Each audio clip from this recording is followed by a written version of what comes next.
It's time to take command with former NFL tight end Logan Paulson and former Commanders beat reporter Craig Hoffman. What's up? What's happening? Welcome in. Take Command Podcast. Logan Paulson there. Craig Hoffman here. And it is a mailbag actual Monday, Logan. We're recording this on a Monday for once, so we get to use the alliteration.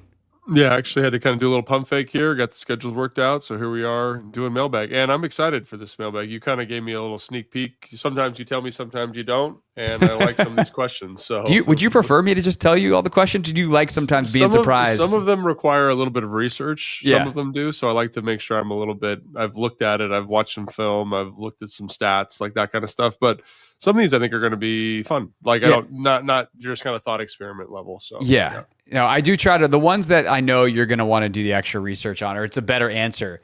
I do try to tell you, although there are some times I'm like, I'm going to spring this one on him. I think that'll be more entertaining. That's ultimately what we're here to inform, but also to entertain.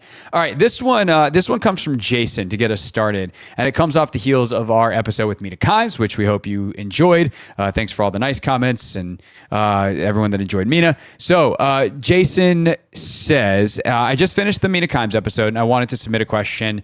And based on the discussion with Mina on Take Command, I wanted to get your take on something I learned from the roster building. Zach and Bobby are constantly mentioned by what people learn from 2024, but that doesn't tell the story. What I learned from 2024 is how intentional free agent signings can accelerate a roster build. Almost every coach had a veteran free agent brought in who had played for them before. How much do you think this contributed? And Jason did a ton of research and listed off all the different dudes from Dante Fowler and Tyler Biotish, who had been with Dan in Dallas, on through the position coaches. But, basically every coach that was brought in had someone who wasn't new to them. Anthony Lynn, Austin Eckler, on down the list. So, Logan, I think this is a particularly interesting question philosophically, but also Jason submitted this question for us to talk about either on the radio show or on this show. And I was like, one, we don't really do mailbag sections on the radio show, so definitely Take Command. And two, you were this person in San Francisco in some ways with Kyle Shanahan. So this is definitely a Take Command mailbag question. And that's long setup over. How do you answer this? Yeah, so I think this is a really good question, and I'm going to kind of attack it two ways. First is kind of with a nihilistic approach, right? So obviously, it's important to bring in people that you know, right? It's important to bring in a level of familiarity, especially with guys that are kind of familiar with the scheme, right? Because it really expedites coaching. Like, you can just look to this person as an example of being like, hey, this is how we want to block outside zone, or this is what we do on SIFT, or this is what we do on split. Like, this is the difference. This is the call. And having that voice in there is really important. However, I think it's also important to understand that all of those free agents that were listed were guys that played well this year, right? And so, as much as you want to say, the familiarity is something that's important in a culture build, and I 100% think that is true. I think it's good to have, archetypes, monoliths of guys at the position, like Bobby Wagner, Zach Ertz come to mind, and be like, this is how pros do it. This is how we do it. This is the expectation, right? That's super important.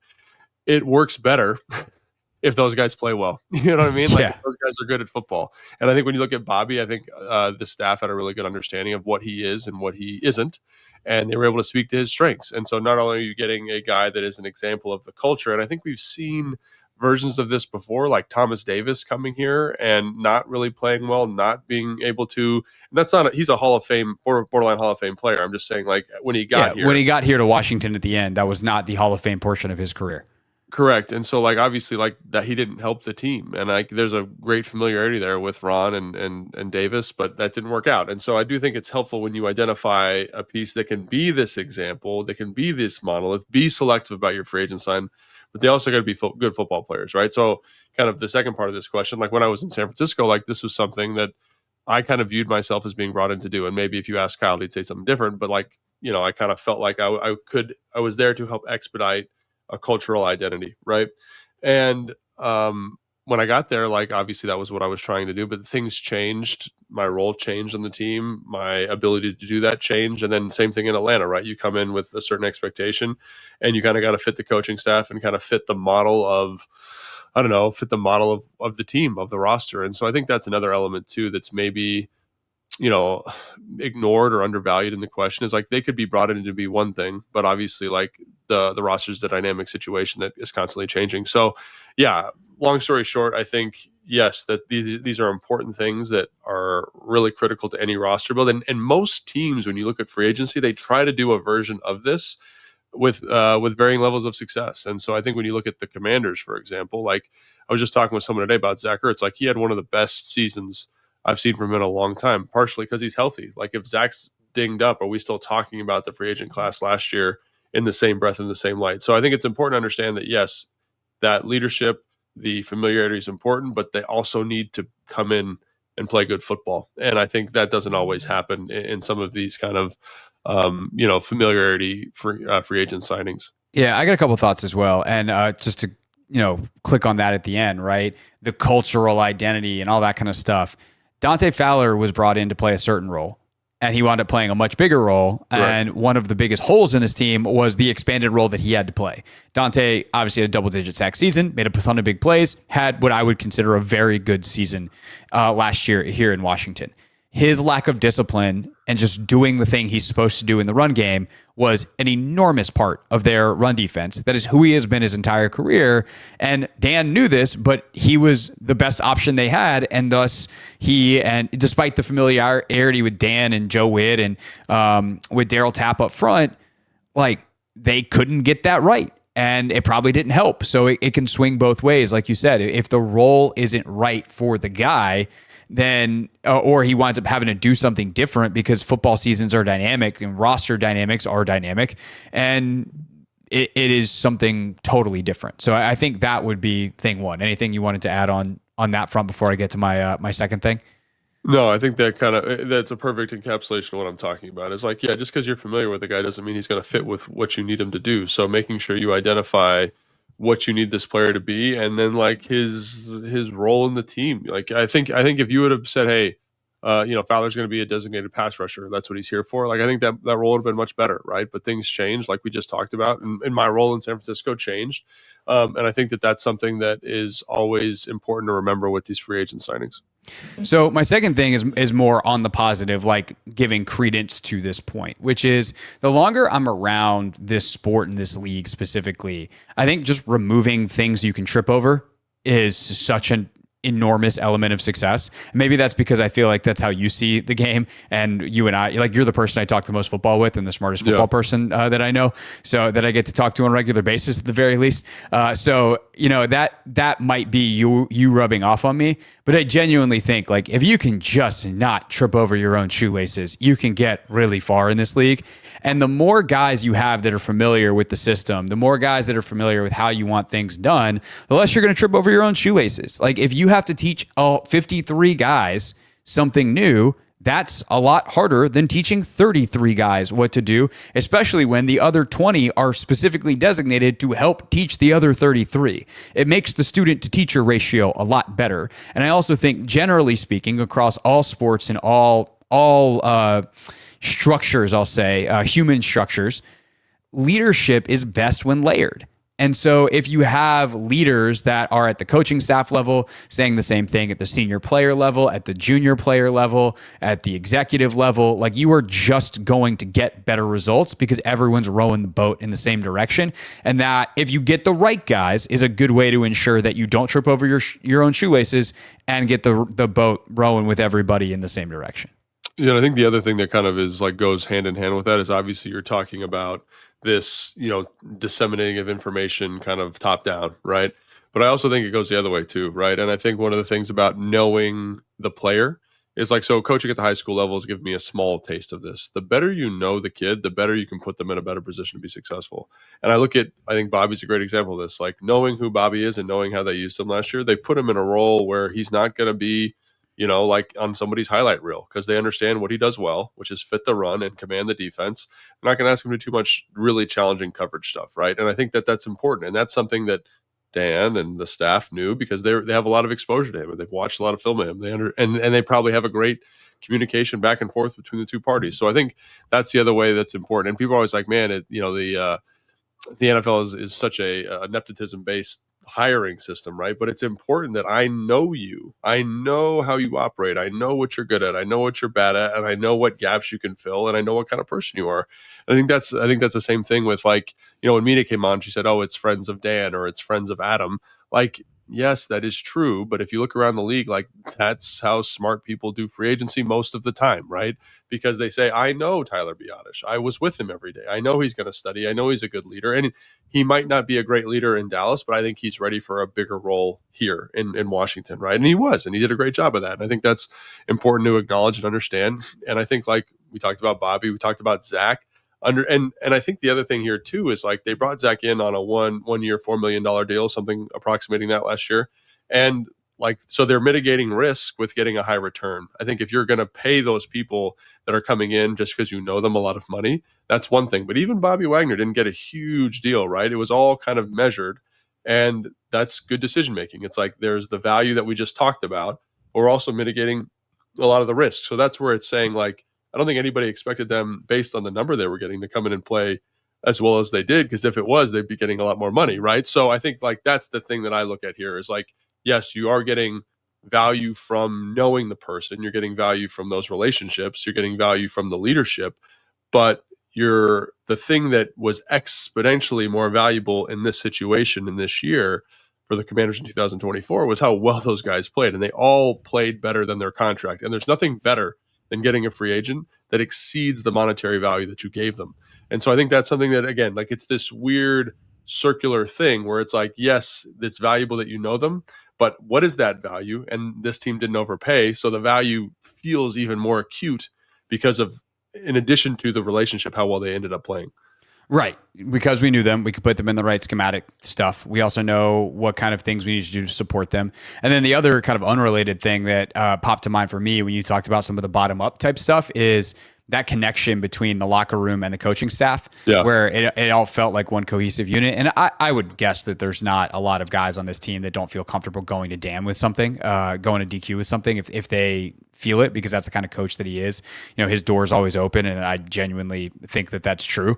Whereas opposed to, like, some coaches might be like, my door is always open. And it's like, yeah, but there's like a laser tripwire on that thing. And if I go in there, it's not going to be good for me. That's just not how they do business here. But sometimes you need ears on the ground. And look, they only faced so much adversity last year. They faced some, like, they had that losing streak in the middle of the year. They had some injuries. There's some stuff that they had to deal with. Obviously, they were down in a ton of games, but, like, ultimately they came through. So there wasn't the type of pressure that a lot of teams feel in a season, in the way that the Bengals felt pressure all season last year because they started slow, right? But if things start to fester at the ground level, and you have ears on the ground in a way that doesn't feel like you're snitching or spying or whatever, but, like, there's genuine relationships, you also prevent stuff from bubbling up and becoming bigger issues. And I feel like when you have the kind of leadership that Zach and Bobby brought, and the other guys, and the connectivity in that locker room, again, it's just another way to not trip over yourself and make sure that you are unencumbered towards the highest level of success that you can find based off your talent. And I think the Commanders, through the eyes of most people, certainly the two of us, I feel comfortable speaking for us here because we've talked about it. They maximized last year. They got the most out of that group, and that's all you can really reasonably ask for within a season if you're a fan or an analyst. Yeah, and I think the other thing that I just wanted to call attention to in regards to this question of, like, things that are undervalued, overvalued when it comes to free agency, I think you want to, like we talk about all the time, you want to get good value in terms of bringing people in that you feel like are going to help you out, but monetarily you want their value to equal the money you're giving them. And I think one thing that cannot be overstated in terms of the importance of this is Jaden Daniels' addition to this team, right? Like, I know this is not a free agency thing, but, like, it does kind of, it's the cloud that looms over these free agent decisions from last year. Because in isolation, while those are good decisions, they appear to be significantly better because you have what seems to be a person on the verge of becoming a franchise quarterback. And I think, like, ultimately, like, every team is hunting for that, every team is looking for that, and you see the impact on Zach Ertz. And people say, oh, well, Zach Ertz had X many catches, he had this many touchdowns. He also, like, because of Jaden Daniels' ability on third down, because of his ability on fourth down, like, gave Zach, gave Terry, gave all these offensive pieces more bites at the apple. And so I think that's something else that makes this difficult. It kind of reminds me a little bit of, like, New England, when Tom Brady was there. Yeah. And, like, they brought in anybody. And you're like, man, this was a great free agent addition by Bill Belichick. And then all of a sudden Tom Brady leaves, and every decision just doesn't make any sense anymore. And so that's another thing that if you're trying to learn from this experience, it's always important to put that little asterisk there and say, yes, these are good decisions because the familiarity, because the experience, because the leadership, because of how they cultivated this locker room.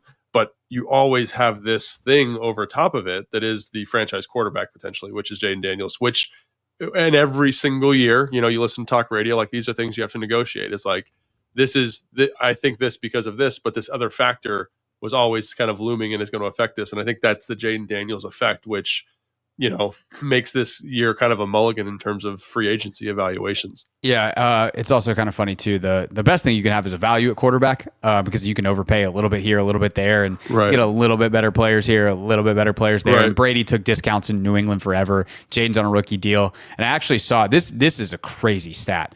The current top 10 highest paid quarterbacks in the league on AAV have not won a Super Bowl, with Purdy entering that realm the other day. It's true, man. And like you think about like even like Jalen Hurts, you know, some of these guys, like they are like he was that team was at its best when he was not making a ton of money, right? Patrick Mahomes before he made a ton of money, like Brock Purdy in San Francisco before he made it. Like there is something to that I think is so important to understand. Like, and it's almost, I wonder if like the analytics, and we're kind of diverging from the question here, but I wonder if the analytics community is going to start saying like, you should just draft a quarterback every 5 years. And so you can keep the roster where it's at, quite honestly. Like, no, if you think the guy's good, great.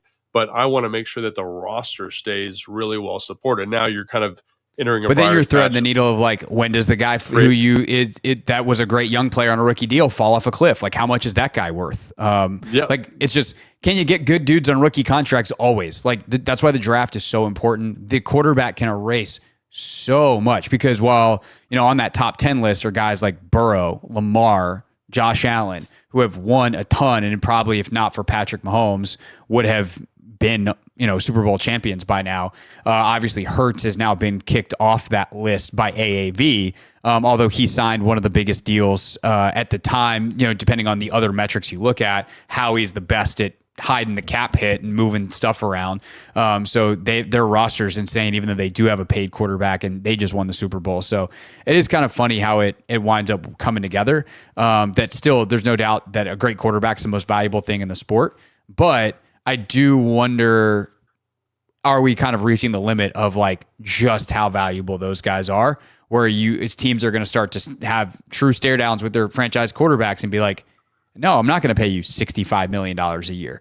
And we'll see, you know, Jaden, the way quarterback salaries are going right now in 4 years or whatever it is, he's going to be getting like 70 or 80 if the cap keeps rising. But we'll see. That's a conversation. That's a mailbag 3 years from now, Logan.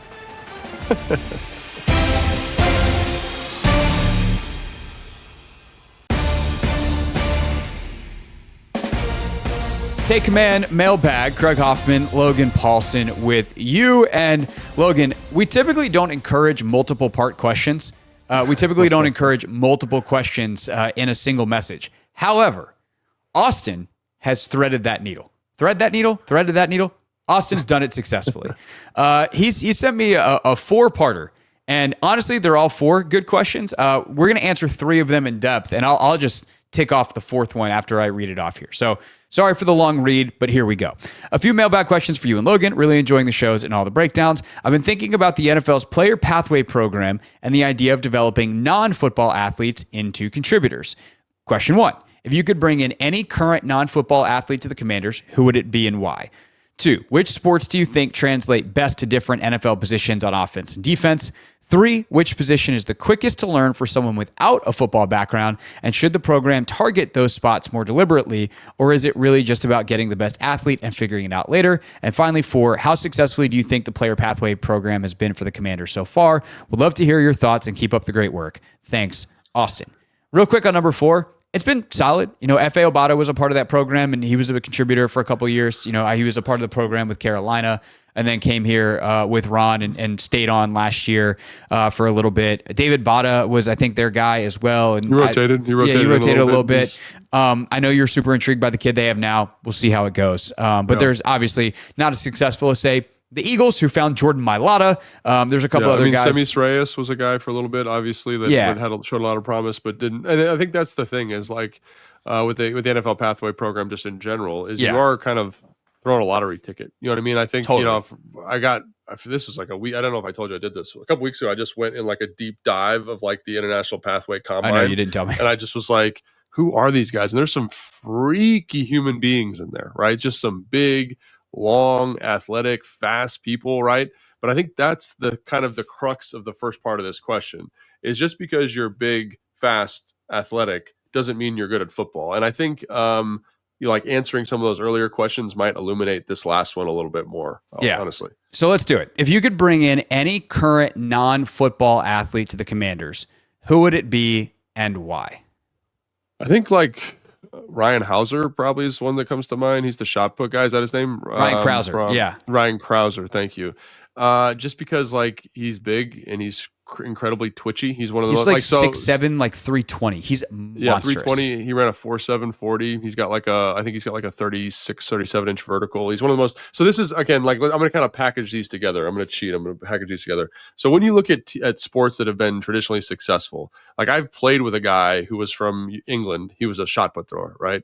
The reason shot put throwers work well is because the things that are in shot put, like explosiveness, size, like just raw horsepower, limb length, are all good for offensive linemen, right? Offensive and defensive linemen. And you are kind of dealing with, when you're dealing with track athletes, you're dealing with some of the freakiest human beings like of all time. So like when people say basketball players are the best athletes, like I'm kind of in my mind, like by what metric, right? Because if you're dealing with like lifting and pure power, you're not going to find a more explosive athlete than a shot put thrower, usually, right? Maybe an Olympic lifter kind of falls in that same category, like a heavyweight lifter, these guys that are just freaky, big, and explosive. So when you go down like shot putters, for example, if talking about International Pathway Program, a lot of those guys, like you'll see every year a guy that, is from, Lithuania, that is at Texas A&M, that is trying to get an NIL money. So he's trying to play football. And his combine is literally one of, like, I'm trying to remember, there was a guy a couple years ago who got signed to the Giants who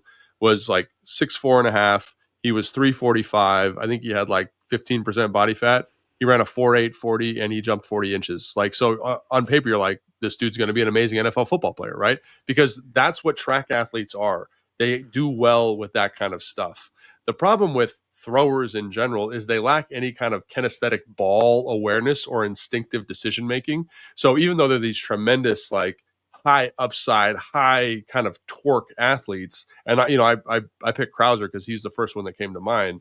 They do lack some of the in-game problem solving that becomes so important to playing the position, like offensive line, defensive line. Like the guy, for example, that I played with in Chicago would literally explode the offensive lineman every single play. Like I'm talking 2 hands to the chest. The offensive lineman would be 5 yards in the backfield, but the run would go for 15 yards because he had no awareness of like what he was actually trying to do. He was literally just doing a power clean into this and it sucked for that offensive lineman, right? It was a long day. It was terrible, but he wasn't good at football because he just was this raw, explosive, powerful athlete. So that's where like the basketball player comes in to me by what metric? Well, a lot of them are probably 4.4 fast and have obviously great verticals, but they also have the ball awareness. They see angles really well. They have hand-eye coordination. There's a play. I was trying to think of would Nikola Jokic be good at football? And I think I settled on no. He is so plotting in the way he moves that I don't think that there's a twitchiness to him. But there's a play in Game 7, and his team, the Nuggets, got absolutely wrecked in Game 7 by the Oklahoma City Thunder. But he caught a ball on a post-up, and the way he was able to shield off the defender and catch the ball, spin, and then get a shot up was one of the most athletic things I've ever seen in my whole life. And there's a great article about 2-3 months ago in The Athletic by a guy named Rustin Dodd that talked about athleticism. And it was framed as a fun, like almost marketing way headline through like the dad bod stuff. And I think we talked about that actually at some point on the show. And you did this on your other show. Yeah, we had Rustin on the Train with the Best show. And then Chris and I did a whole thing on it. But like, in that article, deeper beyond the dad bod craze of guys like Mahomes and Jokic and Luka Doncic, is other ways that you can test athleticism, from reaction time to hand-eye coordination to lateral quickness to some other things that are not in an NFL-style combine, but are really important to playing. And balance, by the way, was one where like Jokic has like a 19-inch vertical, but he's one of the sick, like this performance place P3 out in California. I know you've heard of, Logan. Like they have their own combine, if you will. They just kind of keep track of certain metrics for every athlete that they've ever trained. And Jokic is one of the highest athletic scores they've ever done, despite the fact that he has a 19-inch vertical, because he's so freakishly balanced, coordinated, all of those things. And so I think for football, for NFL football, you need all those things plus the twitchiness. So like my answer for this, always going back years, this guy's past his prime now, would be Russell Westbrook. Because if I tell you, you get a 6'3", 205-pound stick of dynamite who's also really coordinated, like that seems like a good NFL receiver. Like I feel confident. And also that dude hates everybody wearing an opposing jersey. Like Russell Westbrook is a freakazoid of a competitor. He's also has a very diva wide receiver mindset. So he particularly fit that position very well. I probably could think of others. Like I was also thinking about this earlier, like prime Derrick Rose before he tore up his knee. Yeah, I was going to say, that's what I was going to say. 6'4", the length, the absolute crazy twitch that he had, like he would have been incredible. Obviously LeBron, he's 6'9", 240 pounds, runs a 4.4 and has a 40-inch vertical. He was an all-state receiver in high school and could have been Ohio Mr. Football if he kept playing his senior year, and could have had a D1 scholarship anywhere in America to play football, and probably could have spent 10 years, 12 years at least in the NFL. Instead, he's maybe the greatest NBA player ever. So I'm trying to think of guys right now, but I do think there's a reason that besides like culturally, there's a lot of guys that played both sports growing up. I do think that there's a reason once you get into the hand-eye coordination and the ball skills, the kinesthetic awareness, that basketball tends to be the sport that crosses over. Although you can't do these 6'4", 185-pound guys because they would die. Well, so I think that it's an interesting kind of lead in from a basketball standpoint, because I've played with basketball players too. And one of the things that is always really jarring for them is putting the pads on and playing receiver. And this is part of the question, like what is the easiest position to transition to? Any type of pass catcher. Like if you're consistently catching the football, like you're going to be okay. And so what I mean by that is like you look at Jimmy Graham, he's a pass catching tight end, right? He doesn't have to learn like the nuances of blocking. Antonio Gates and Anthony Gonzalez, like those guys did a great job taking a basketball skill set and applying it to catching a football in an area where like you don't have to win with great vertical speed anymore, right? You're just kind of winning, right? But I will say, like I've played with guys that are converted basketball players. They have a really hard time with the physicality. They have a really hard time with the physicality. And I think that's something that pops up as you say, oh, we have this great frame, LeBron James, this great frame. But there's also a reason that tall receivers aren't a thing in the NFL. It just the deceleration, acceleration mechanics for tall, long-limbed, long-femored players becomes really, really challenging. I'm not saying he couldn't be a good player. I'm not saying that at all.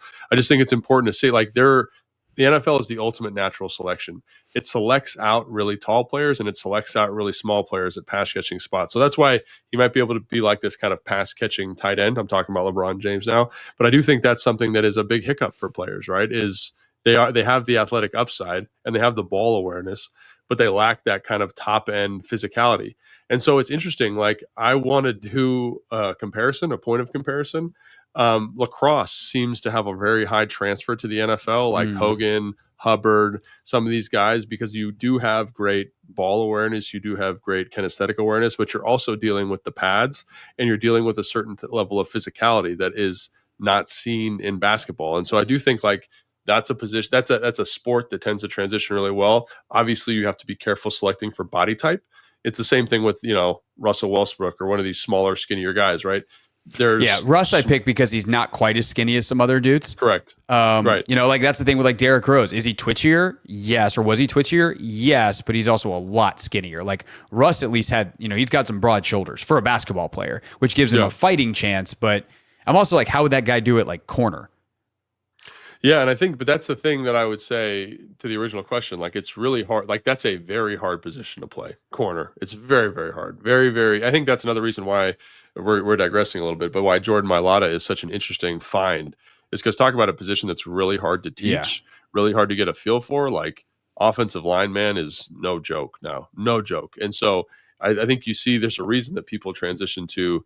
I would say the easiest spots are like wide receiver or tight end. If you're catching the football, if you got to be like a blocking tight end, obviously there's guys like Darren Felds who did a great job of that. But most of those guys, those basketball players who are transitioning over, only catch the football. That's all they do for their whole career pretty much, right? And the other one is defensive end specifically, because there's not a lot of like teaching involved. It's just like see ball, go get ball. And so I think like that's where the sweet spot is. Now, I do think like obviously there have been guys like from wrestling, for example. That's another sport that I think that was one I was going to ask you about, who have done a good job of like playing offensive guard. I forget the guy's name, but he played in New England. He had never played football. He played in high school, but he didn't play in college. He was like a D1 all-state wrestler or all-state wrestler, NCAA champion. Yeah, and then he was like looking for something to do, and they were like, "Why don't you come play football?" And the Patriots brought him in, and he was a starting right guard for like 10 years. And so like I think when you're selecting other sports, one of the things you have to select for, I think, are a physicality, like a mentality that you're looking for, right? Like a physical toughness. And then also like some of the explosive measurements, right? So like when we're talking about wrestling, like those guys are also incredibly freaky. Like Brock Lesnar's combine when he came and tried out for Minnesota is like legendary. He had like an 11-foot broad jump. He had a 37-inch vertical. You know what I mean? Like he bench pressed 225 like 37 times. Like those guys are freaks, right? And they have this kind of physical approach that's incredibly important. So that's where like lacrosse, wrestling, we talked about shot put, how it's got these kind of freaky long athletic guys. Basketball, if you're catching the ball, like I think it's a great transition. Those are kind of the sports I would circle. And then obviously like rugby, because it's an international sport, people look to it a lot. But I actually like, now that my son plays and I've played with rugby players in the NFL, the crossover is very, very minimal. So the fact that they're able to teach those guys anything is you're really kind of doing the same thing you're doing with wrestling, is you're taking a big athletic tough guy and saying, can we teach you how to play NFL football? And so I think that's where like you see the Jordan Mailata, because he's a one-of-one athlete anywhere, right? Like I remember I met him. Did I tell you this story? I met him in Atlanta when he was part of the International Pathway Program. And he was an awesome, just incredibly kind, sweet person. But he's 6'8", and I think he weighed in at 355 or something like that, but had like abs and like was kind of rocked up. And I'm like, there's only a certain number of people that look like you on the face of planet Earth. You know what I mean? So like you're betting on this incredibly athletic, lithe athlete. And I was talking to someone who played with him in Philly, and they were like, oh yeah, like he actually, his bone density is such that he could easily weigh 400 pounds and we wouldn't ask him to dock weight, because he's just that kind of frame, So like people look to Jordan Mailata and say, oh, like that's the way the International Pathway Program should go. It's like, yeah, no kidding. Yeah, if you can find a one-of-one athlete somewhere on planet Earth, which is kind of why I'm like, LeBron, would he figure out the deceleration thing? Yeah, because he's LeBron. Or like, could he be like Jimmy Graham? Like Jimmy Graham's not a great decelerator, but you get with a good quarterback like Drew Brees, you're a great frame, you got great ball skills, you have decent enough feel for zone and like. And you're actually big enough. Like there was a point in Miami where LeBron bulked up to like the rumor was he was 280. Yeah. But that's the thing is like, if I had LeBron James and he was 280, this is going to sound insane to a lot of people. I just haven't played left tackle. I swear to you, I would. Like, I don't care how good he is at catching the football. Like, it's harder to find. There's a reason, like, it's harder to find a left tackle. It's almost impossible sometimes, right? So if you had the guy with LeBron's length, his athleticism, and he could play left tackle for the next 20 years in the NFL, I mean, you got to have the right wiring upstairs, but that's where I would probably go with that frame, as opposed to saying, oh, he's going to be this great pass catcher. I know LeBron probably would be pissed about that, but that's. Yeah. I wouldn't even bother with him at tight end. I'd just be like, no, you're going to be that big and playing receiver, because he's also, when he was 280, he was still running a 4.4. Yeah. So crazy, right? That must be cool. Yeah, Mailata is also a freakazoid. When Rachel, my wife, was still coaching solid core in Philadelphia before she moved here, I'm pretty sure that she either coached him or had one of her friends coach him. Like when he was still new with the Eagles. Imagine that dude on a Pilates, a super mega former. He's just like talk about the balance and like just like kind of these weird athletic traits that you can't quantify. Like I remember this was in the playoff game. I went and watched him warm up just like to see, and he just looks like a bear, And you're just like, and so that's why. And he can sing. It's not fair. What a weirdo. I wish I think like talent. For international pathway stuff, like those are the sports you're kind of circling, and then you're hoping you find a guy that is instinctive to learning a ball sport, or a different sport. And I think that's why rugby and lacrosse, basketball to a certain extent, wrestling. Well, wrestling's got the kinesthetic, like hand-to-hand combat part of it, where it's like you're not shot put and track, or like track and field. You are so in your own technique. Correct. There is no defense. And in these other sports, it's like, oh, I have to react to another person, and that alone is a skill. Yeah. No, I think that's exactly right. So I think if you can find, and I think that's why those sports, like at least recently, have been more successful. I think rugby works because you're getting a huge pool of big freaky athletes. Wrestling is, think about it, there's only a couple guys that can go, they're like the heavyweights, right? So you're probably talking about maybe 1,000 guys in the country at college, like college wrestling, that Yeah. are good elite athletes. So it's a smaller pool. And then basketball obviously is a crazy pool. And then the lacrosse one has just been so interesting to me because they must be catching a lot of like just freaky athletes that don't play football. You know what I mean? That are, when it's time to make some money, let's go do this other thing. Because there was another guy, right, who played for the Falcons. He was part of the international pathway program for the Falcons, lacrosse player. Like, they just, it's something about that sport and how it meshes with football. It's physical. You have hand-eye coordination. Like, you have to be fast. There's a lot of run. Like, it's full field. So that's the thing is, like, wrestling, like, dudes are in amazing shape, but like the running is not a part of. That's why they sport. play O-line, right? Right. 100%. 100%. Of course, the correct answer to all of this, that was a fun conversation. The correct answer is just get a soccer player to kick. I didn't think about that, Craig. Has that happened? I guess that happens every year, right? Yeah. Like, there's some. Every kicker in the NFL probably used to play soccer. And then they, and they were the one kid on their high school team was like, I'm going to go kick too. I don't want to do fall conditioning. Yeah, I was a pretty good kicker in high school. Did I ever tell you that story, Craig? Yeah, I know you played soccer in high school. I was about to ask. Yeah, I was a very good kicker. Yeah. Could you, like, if the year is 1968 and like before kickers become specialties, like, could you have been a dude who were you just born at the wrong time and you could have been George Blanda? So yeah, like, I think that was, I think playing back 40 years ago would have been much more my speed. I had a coach tell me one time, like, to my face, and he was a compliment. He's like, you were born in the wrong era. Like, the way you play is just not for this time. Like, it's kind of trending towards like hyper athletes and good movement skills. Like, you're just a tough, gritty dude, right? So tough, gritty dude who also could have been a good kicker. Yeah, right. 1955 would have been Logan's prime year in the NFL.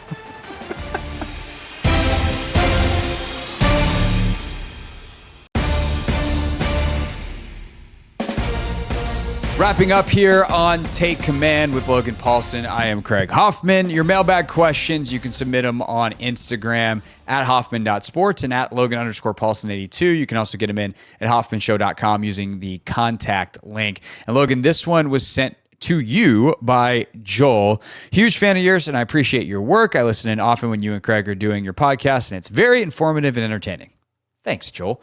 I do have a question for you and was wondering if you have dissected this on the film previously. I was rewatching the Philly playoff game and noticed that that Trent Scott and Chris Paul were in a rotation at right guard. Watching the difference between the two players, there was a drastic improvement/difference when Chris Paul played, I think, for 3 drives. He lists them out. To be fair, I've always been a fan of Chris Paul and his ability to be stout and maintain a strong pocket. If he showed he can hold his own against Jalen Carter at times, knocking Jalen off the ball, and the Philly D-line, why do we not think he has a strong shot to start at right guard while Sam Cosmi is out due to injury? I think if Chris Paul gets a fair shot at playing right guard this season, I think he can be this year's Diami, a guy who obviously underperformed and then when given a bigger opportunity and some good coaching, blew up onto the scene. So, Logan, going into OTAs here, where do you put Chris Paul and his chances to emerge at one of the guard spots? Yeah, it's interesting because I do think when Chris Paul plays, he does a really nice job. He's got a great physicality. He's got great length. You can see his strength. Like, it's a unique thing. Like, we talk about kind of these international pathway guys and like their ability to be kind of freaky and big. And I think that's exactly what his superpower is, man. He's crazy strong. He's crazy explosive. Like, you can see his power just shocks guys. I think the thing that, and just watching Chris over the course of his career, which is what, 2 years now, 3 years now? Yeah. I think the thing that sticks out to me is like there's a slight lack of like football intuition. There's stuff that he does where like, so one of the things about him coming out of, where did he come out of? Toledo? Was that where he was from? Tulane? Those Chris, T schools? Yeah, Chris, he's entering year 4 from Tulsa. So close. Tulsa, there we go. Wrong T so school. So close. But when I watched him at Tulsa, like, he is just like this raw, crazy horse. Like, when you see his body posture, it's not something that you would say, hey, young guys, you want to block like Chris Paul. Like, he's just bigger and stronger than a lot of guys at Tulsa. Like, his pass set's a little bit off. Like, his feel for the pass rushing line is a little bit off, right? But he's so explosive and so powerful that you're like, we can make it work. And I think that's one of the reasons he's kind of stuck around the NFL, is because, again, like, the good is so good. Like, I remember his first start he had was against Philadelphia, and he's name your person, Fletcher Cox, like, he's walking that dude off the ball. The problem is, like, let's say we're in a slide. We talked about the man zone slide of a protection. I've got the center working to me. There is a certain feel and intuition that needs to happen there. And I remember watching him with Charles Leno when Charles Leno was here, and Leno's getting ready to pass off a guy on an inside move. And for whatever reason, Chris Paul, remember, it's a gap protection, right? So I've got my outside gap. So if someone's attacking that gap, the center's got to come over, help me out. I got to help the tackle out. And he would just let that guy kind of spill through. Sometimes you see it on combinations, right? His hat's not where it's supposed to be. He's behind the block, or he's ahead of the block and gets undercut. And so while the physical tools, I think, are incredibly impressive, like, really, like, I think he flashes, of the guys on the offensive line, like, his flashes are insane. It really, quite frankly, like, they're insane flashes. It's the nuance, it's the consistency of the nuance that I think is somewhat lacking. And I think it, like, it's one of the things where it's like, can he ever get enough reps to overcome his lack of coaching at Tulsa when he was there, right? Like, can he ever get that kind of experience and exposure to really warrant a starting spot? Because one of the things that you have to remember is it's not just about the physicality. It's also about the trust that he has with the coaching staff, right? Is he going to be able to do what he's supposed to do for 50 consecutive plays?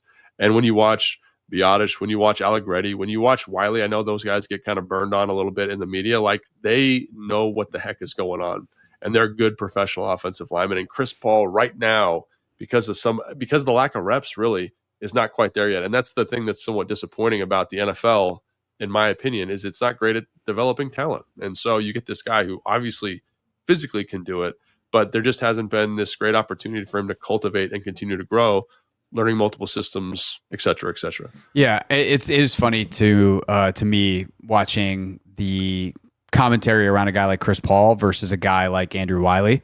Because any NFL coach would watch and be like, give me Wiley. And a lot of fans would watch and give me Chris Paul, because they don't realize Chris Paul's making the mistake. It's easy to see Andrew Wiley's mistake. He's in the right place and he gets beat. And you're like, well, son of a gun. That guy sucks. And you're like, actually, that just happens sometimes. And then you see Chris Paul and like you're like, that's not, how could that be? He's over here. And you're like, yeah, that's the problem. He should be over there. So you see where Andrew Wiley got beat. He should have help, and the help should come from Chris Paul. So like that is the thing about offensive line play that I think sometimes is hard if you are watching a game on TV or even watching the film, like, unless you know the slides and you know the rules, you know the protections on that given week and all the tweaks and how they're adjusting to this player, that player. Like, do we have special rules for Jalen Carter? Like, if you don't know all that stuff, it can be really hard to do a true evaluation beyond saying, okay, when they get engaged, when they get the assignment right, how well do they execute it? And Chris Paul's pretty good at that. Chris Paul's pretty good at he's excellent at it. Yeah, like, hey, I'm where I'm supposed to be. Let me block someone. Bang, block. Okay, cool. Which is important. But I mean, football is so much assignment and alignment, and defense more so than offense. You hear that phrase, assignment and alignment, but obviously offense, it's really important too. And for offensive linemen specifically, if you don't understand where you need to be, you are setting up you're setting up either a mistargeted run where you're going to have a free runner at your back, or you're setting up your quarterback getting absolutely blasted. And that's just the kind of stuff that coaches can't live with. They'd much rather see Andrew Wiley lose slowly than Chris Paul let a free runner through. And that's not to say that he can't get better at that and isn't getting better at that. And maybe for that reason, it's year 2 in the system with Bobby Johnson, whatever, like, he could potentially, because the other thing about Chris is, like, he seems like a great dude. Like, A plus character. I mean, I remember last year when he was at the Senior Bowl, watching his brother play. And, with his brother, that's right. And there's the behind the scenes footage from Commander's Log where he's talking to Adam Peters, and just like the conversation is great. And you're like, oh, like, that's a good dude right there. And so I have no doubt that Chris Paul's putting in the work, but ultimately, like you said, are there the reps available for him to get better, show that off, and then ultimately earn a starting job? I think that is TBD when you have all these vets in front of him, from Wiley, who now might be in the mix inside, Connerly and Coleman, like, they're going to sort out right tackle, left guard. You've got Nate Allegretti. Like, you've got a bunch of guys. I was going to say Nate Herbig like, coming in is like a big one. Like, they signed him to be a part of a rotation potentially. So there's a lot of dudes in front of him. Now, if Chris Paul can win that job, that's great. Like, dude on a cheap rookie contract for another year, then you probably re-sign him fairly on the cheap, and like that would be amazing. But there's reasons why that hasn't happened. Yeah, and I think it's also important to note that this isn't necessarily it's not Chris Paul's fault. And normally I'm the guy that says, "Oh, the players got to take initiative, they got to study, they got to do the thing." And like I still believe that, and I think Chris Paul's doing that. I think the problem with offensive line is it's more akin to a combat sport, right? Where the reps and the patterning and just seeing it over and over and over and over again is the thing that gives you value. So when you said, "Oh, like, are there enough reps to go around?" I think that's the exact problem with offensive line play coming from college to the NFL, is that there's a huge developmental curve for college offensive linemen, right? Because it's so much more complicated, it's so much more nuanced, and the techniques have to be so much more dialed in. And the only way you can do that is to be like, "Hey man, like, I'm going to pass block you, I'm going to run block you." And good luck finding someone to do that for you in the offseason, because it's not a thing, right? So I think that's where like the current offseason structure, and like, we're taking a little bit detour, but the current offseason structure, the way OTAs and mini camps are structured specifically for young offensive linemen, make this extremely challenging, right? For him to kind of consistently get better and improve. And again, like, I think if you're looking just straight physicality, like, he can for 100% do it, but it just, can he learn the 1-2 combinations? Can he pass off a stunt? Does he know what to do versus this pressure? Like, it's just a lot to ask on a limited rep structure. Yeah, I almost wonder if for some offensive linemen that are kind of on that brink, would you be better off not signing like Chris Paul? I presume if this is year 4, will be a free agent after the season. Don't sign a contract. Go play in the UFL. Go like play actual football in the spring. Play well enough to earn a contract in training camp. Like, offensive linemen get signed late in camp all the time. You can make the team. Yes, you will miss the offseason install, but you'll actually become a better football player and get to play real football. Like, I actually wonder if that, one, if you were an agent, would you advise that? 2, is that actually functionally the better path? Yeah, no, I think that's something that I think is really interesting and compelling, just because you're getting more reps. I think the problem is, in guys that I've coached with or helped coach that are in the USFL, is the coaching's, from what I understand from them, is not great. So you're kind of going back to a level of coaching that is maybe no longer developmental, and you're just kind of surviving. And so that's, again, the catch-22 is like, like, Johnson does a great job. Like, I was watching, I have a breakdown coming up for Command Center, and I was watching all the runs and all the RPO stuff. And I'm like, man, they did some really good stuff this year. And he got these guys coached up so they're all on the right page. And like, having that resource, there's only 32 of them, right? Yeah. And there's some that are better than others, but getting on a team is also really important on the only 32 of them. Correct. And so I think that's the thing where I look at, and I'm like, yeah, like, he could go do that and get a lot of reps, but ideally you'd want him to kind of be around the coach and say, "Hey, we're going to foster, we're going to make you grow." And it's crazy, like, looking at some of the young offensive linemen that were in the league last year, like Latham for Tennessee. Like, is he a good football player? Yeah, absolutely. But does he still have a lot of growing to do? Yeah. And I think that's where they'll give him those reps, because he's a first round pick. But Chris Paul is the 7th round pick of an old regime. Like, how many reps does he get? And again, like, I want Chris Paul to be successful. I want him to have a shot at it. I want him to make the team. But it just kind of maybe give some context about how tough that road is for him in terms of banking reps that he didn't get in college, I think is really what it boils down to. Yeah, for sure. It's something that could be an interesting exercise for us. I guess we could do it next week if we really wanted to, is doing a 53 projection. And I know it's stupid early, and it's like, we would put a million disclaimers on it because we're us, and it's like, this is for entertainment purposes only. But like, as an exercise to be like, hey, this is how competitive it's going to be at certain spots. I actually don't think it's the worst idea. So put that in our back pocket. Or forget about it, because sometimes that also what happens when I say things haphazardly at the end of the show. What we do have next week for sure is a review of the OTA, because Wednesday it is an open session. So OTAs phase 3, the on-field actual football practices, or as much as you get of one in the spring. That starts next week, so we'll talk about that. Then we'll also have more of your mailbag questions on Monday or on Tuesday next week. So get them in, hoffmanshow.com. Use the contact link, Instagram at Logan_Paulson82 or at Hoffman.sports. On Thursday, I'm going to be honest, I have no idea what we're doing, but it'll be fun. It'll be around the Commanders. So if you like fun and you like the Commanders, we'll see you on Thursday. For Logan Paulson, I'm Craig Hoffman. See you next time on Take Command.